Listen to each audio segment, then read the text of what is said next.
अब यहां से कड़ी आगे बढ़ती है। इस रेस में एक नया नाम सामने आया। यह नाम है कुलमान घिसिंग का। कौन है कुलमान घिसिंग?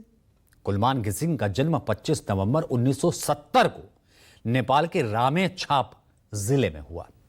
स्थानीय स्कूल से प्रारंभिक शिक्षा ग्रहण की, काठमांडू में माध्यमिक और उच्च शिक्षा प्राप्त की, फिर भारत के जमशेदपुर से इलेक्ट्रिकल इंजीनियर में डिग्री हासिल की।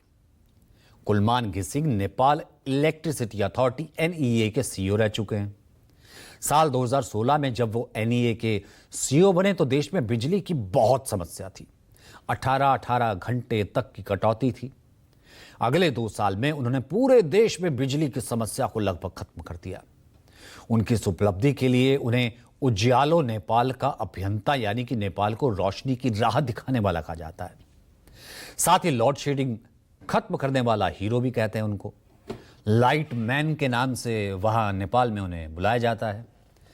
कुलमान की लीडरशिप में नेपाल ने 2023-24 में भारत को बिजली निर्यात करना तक शुरू कर दिया और एनईए को घाटे से निकालकर मुनाफे में ला दिया।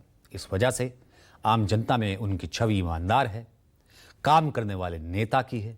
यही कारण है कि नाम सामने आया और यही कारण है कि राजनीतिक अस्थिरता के बीच अब कई लोग कुलमान घिसिंग को अंतरिम सरकार का चेहरा देखना चाहते हैं।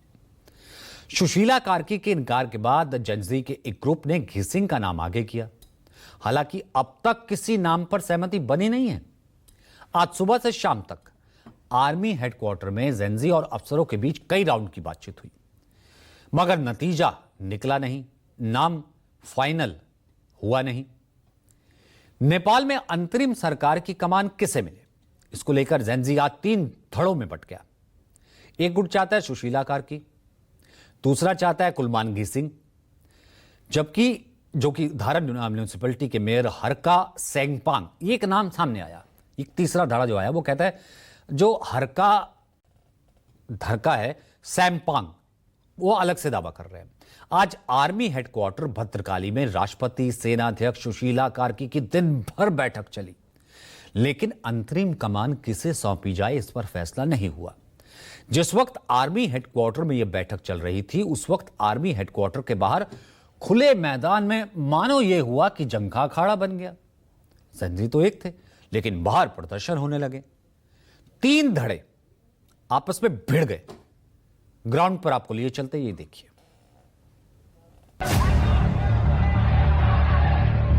पहले विरोध,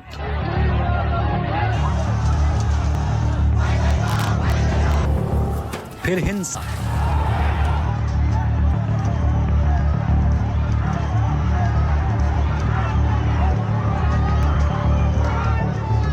और अब जेनजी की सियासत। नेपाल में हिंसक विद्रोह के बाद अब कमान सेना के हाथ में है और कवायद हो रही है अंतरिम सरकार के गठन की। लेकिन इन सब के बीच नेपाल से जेनजी युवाओं के 2 गुटों के बीच भिड़ंत की तस्वीरें सामने आई है। भय, अशांति, अफरा तफरी के माहौल के बीच नेपाल की सड़कों पर जेनजी युवाओं का मजमा लगता दिख रहा है। तस्वीरें आर्मी हेडक्वार्टर के बाहर की बताई जा रही हैं, जहां जेनजी प्रदर्शनकारियों के 2 गुट भिड़ गए। वीडियो में आप साफ देख सकते हैं कि अफरा तफरी के माहौल के बीच कैमरा तेजी से भीड़ की तरफ चला जाता है। कैमरे के करीब पहुंचते ही तस्वीर साफ हो जाती है और भीड़ के बीचों बीच एक युवा पिटते हुए बाहर आता है। पहले एक शख्स इसे घूंसा मारता है, फिर दूसरा, तीसरा पीछे से आकर इसे लात मारता है। इसके बाद भीड़ और गुस्से में आ जाती है। फिर तो इस लड़के पर लात घूंसों की बारिश हो जाती है। लोग इसे घेर कर सड़क पर गिराकर पीटते हैं और यह सारा मंजर वहां मौजूद मीडिया कर्मी और दूसरे लोगों ने अपने कैमरे में कैद कर लिया।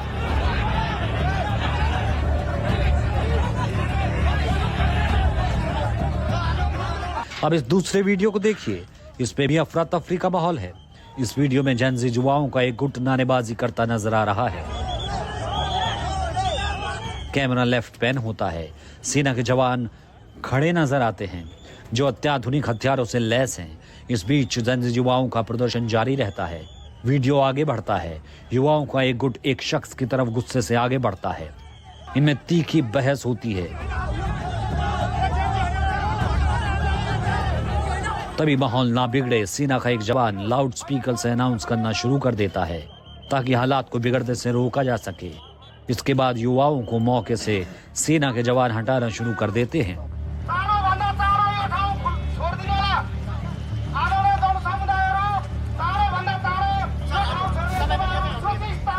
ऐसे में सवाल यह है कि नेपाल के जन युवाओं का गुट जो भ्रष्टाचार के खिलाफ लड़ रहा था, वो आपस में आखिर क्यों भिड़ गया?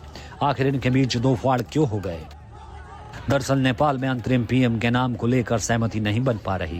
प्रदर्शनकारियों के एक गुट ने अंतरिम पीएम के लिए सुशीला कार्की के नाम को खारिज कर दिया है।